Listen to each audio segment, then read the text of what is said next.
Boa tarde a todos, boa tarde à família Bugrina.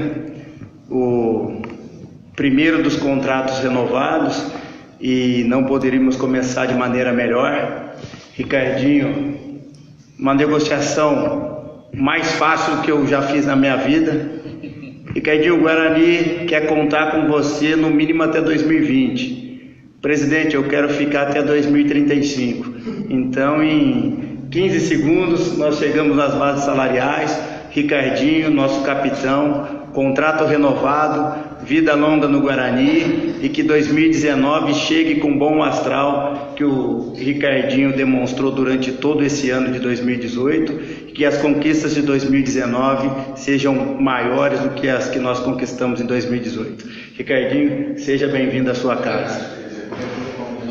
Vamos ver a palavra do Ricardinho agora, né? Ricardinho, a gente tem mais perguntas, presidente, se o senhor me permite, só para a gente está ao vivo agora. O Ricardinho, o que o fez, né, permanecer na equipe do Guarani, renovando um contrato por 2 temporadas? A gente sabe que você foi assediado por várias equipes durante a competição, o presidente fez um esforço tremendo para mantê-lo aqui, até naquela questão do esporte. Gostaria que você falasse dessa situação e da renovação do seu contrato. Como eu disse em outra oportunidade, eu sempre tive muito mais motivos para permanecer aqui do que para pensar de outra maneira. Então, quando se concretizou a minha permanência, fiquei extremamente feliz. Eu acho que não tinha muito nem o que pensar. A gratidão que eu tenho por esse clube, pela torcida, pelo pouco tempo que estive aqui, pelas coisas pela intensidade com que eu vivi o Guarani nesse ano de 2018. Então isso aí me deu muita motivação, muita alegria e, como o presidente disse, não tenho nem que pensar 2 vezes. Foi uma negociação simples, rápida e, graças a Deus, o Guarani queria que eu permanecesse, eu queria permanecer. Então, sem dúvida nenhuma, eu acredito que foi o melhor para as 2 partes. Ô Ricardinho, cria também, né, uma responsabilidade até boa, porque durante o ano você se sagrou aí como um dos jogadores aí mais queridos pela torcida e também mais respeitados. Como que você lida também, sendo teoricamente aí um dos líderes, pelo menos o que a torcida vê no elenco do Guarani? É uma responsabilidade que ao longo da carreira a gente vai se acostumando, vai se preparando para chegar a esse momento. Acho que o mais importante é dentro do campo, né? Dedicação, esforço, comprometimento, profissionalismo e tudo mais se encaixa. Eu acho que o torcedor se identifica com o respeito que ele vê com a camisa dentro do campo, se identifica por muitas vezes, vários depoimentos já vi de pessoas assim nas ruas, nas redes sociais, dizendo que muitas vezes eu represento aquilo que eles gostariam de ser dentro do campo. Então isso para mim cria uma responsabilidade muito grande, um afeto muito grande pela torcida, um respeito muito grande pelas cores e pela camisa do Guarani. E a sensação que eu tenho é que eu não fiquei um ano aqui, parece que já fazia muito tempo que eu estava aqui. Fico muito feliz por encontrar o Guarani uma casa de porta aberta para mim e, sem dúvida nenhuma, muita gente me agradeceu por ter renovado e eu que agradeço o Guarani pela chance que me deu, pela oportunidade que me deu. E é a 2ª vez que eu permaneço no Guarani, no meio do ano e agora no final. E como eu disse para o presidente, quero ficar aqui o máximo de tempo possível e fazer o Guarani cada vez mais grande, maior ainda do que ele já é. Ricardinho, você é o primeiro a renovar e ainda o Guarani não tem nenhum técnico para o ano que vem definido, ainda o departamento de futebol está um pouco desfalcado. A conversa, como o presidente falou, foi bem rápida, né? Você falou na semana passada, aí vocês foram para Pelotas, resolveram e ontem acabaram de concretizar a renovação. Como é que foi essa conversa, né? Porque eu imagino que para você ficar, você tem planos ambiciosos para o ano que vem. Vocês voltam a disputar a Série A1 do Paulista, o Guarani não disputa desde 2013, vão voltar a disputar a Copa do Brasil.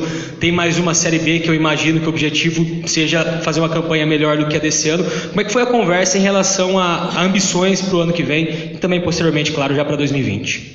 Eu acho que nesse aspecto, principalmente, quem pode ir um pouco mais a fundo é o presidente, mas sem dúvida nenhuma são pensamentos, são projetos que o Guarani, graças a Deus, pelos objetivos que conseguiu esse ano, se a gente for pensar friamente, analisar, foi um ano bom para o clube, né? Claro que os sonhos, aquilo que poderia ter acontecido, poderia ter sido diferente, mas se a gente for analisar de uma parte profissional, gestora de clube, foi um ano muito bom para o Guarani. Então é pensar daqui para cima, pensar daqui adiante, e eu fico feliz por estar fazendo parte dessa transformação do Guarani.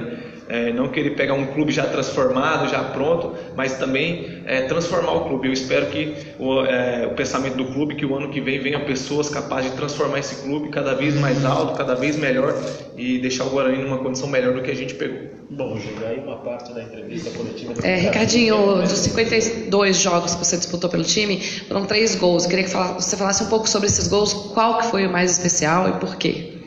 O mais especial acho que foi o do acesso, porque o estádio lotado, o estádio cheio, a pressão que vinha de outros anos, que a torcida do Guarani, todo o clube sabia que o Guarani não estava no lugar que é de direito, que é da grandeza do clube. Então era uma aflição, uma agonia muito grande, e foi um momento decisivo. Então foi um gol importante no decorrer desse ano. Fiquei muito feliz, foi um presente de Deus para mim, um presente de Deus para o clube, para a torcida, e foi algo que me marcou aqui no clube. Então foi um gol muito especial para mim.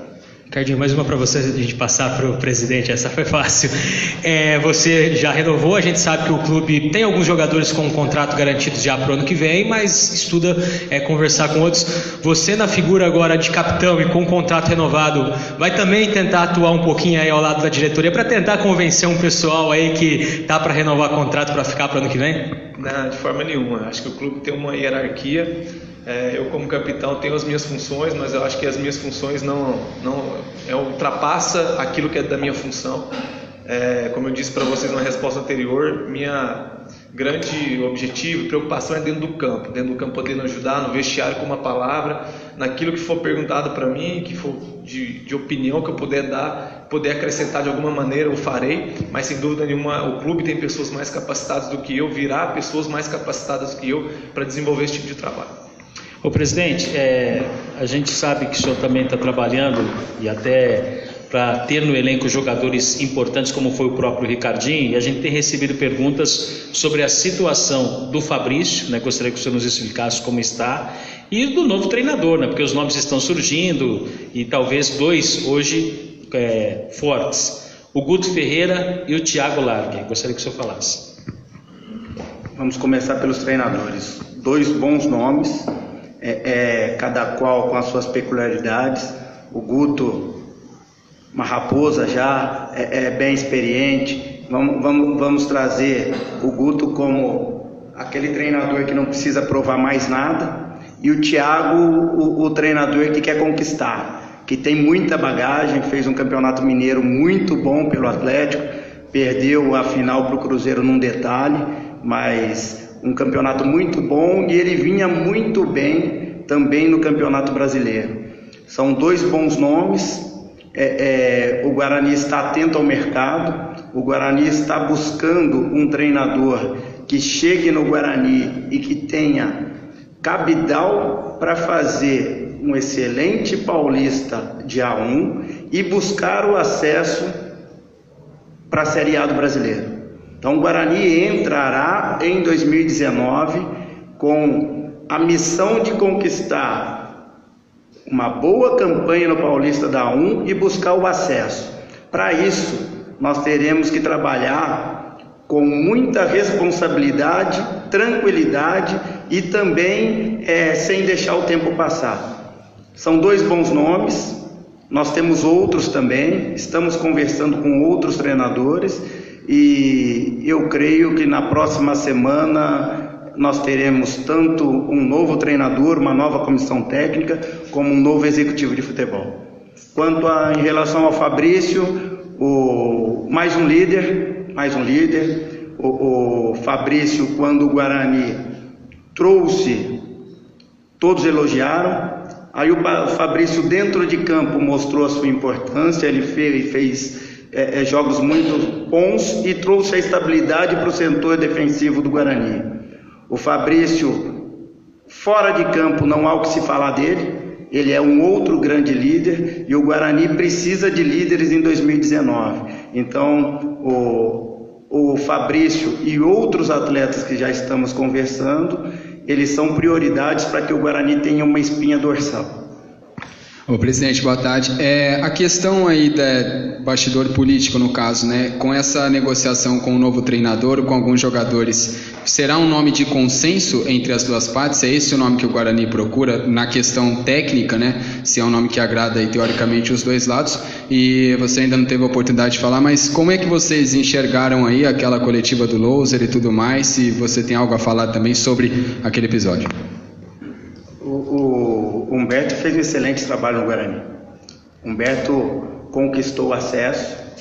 O Humberto fez uma Série B, o Guarani sempre se mantendo entre os 10 primeiros. Isso numa Série B é muito difícil.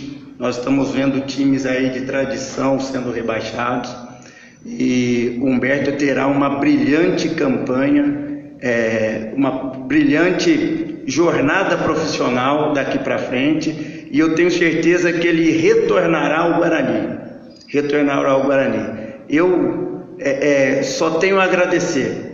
A questão da coletiva é um direito dele. Quando a pessoa é rompido um contrato de trabalho, nenhuma das partes fica satisfeita. O Guarani sentiu muito a saída do Humberto, assim como o Humberto também sentiu sair do Guarani, mas eu tenho certeza que a amizade prevalece, o trabalho dele não pode ser apagado, e eu já recebi consultas em relação a ele. Você pode ter certeza que publicamente eu falo que o Humberto é um excelente profissional e capacitado para dirigir qualquer time da Série B e muitos times da Série A do Campeonato Brasileiro. Então o Humberto é Guarani e retornará para casa.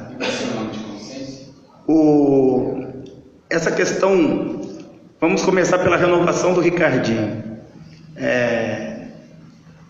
Todos deram como certa a saída do Ricardinho. O Conselho de Administração do Guarani trabalhou, o Ricardinho está aqui sendo apresentado até 2020, no mínimo até 2020, porque tem uma particularidade no contrato que ficará até 21, 22, 23. Então, é o trabalho do Conselho de Administração.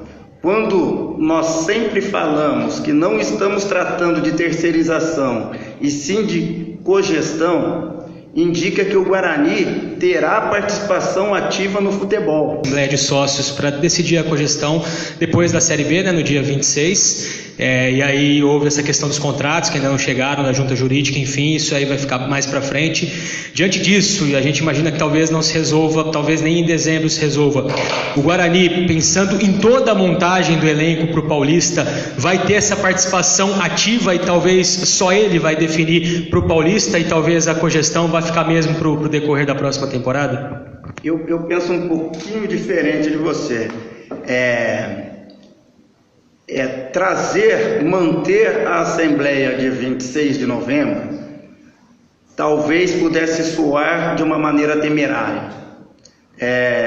Os contratos já estão em meu poder, os contratos já foram analisados pela junta jurídica, já chegaram até o Conselho de Administração. Nos próximos dias o Conselho de Administração fará uma análise e encaminhará cada um dos contratos para a empresa responsável, e encaminharemos os contratos também para a mesa do Conselho Deliberativo.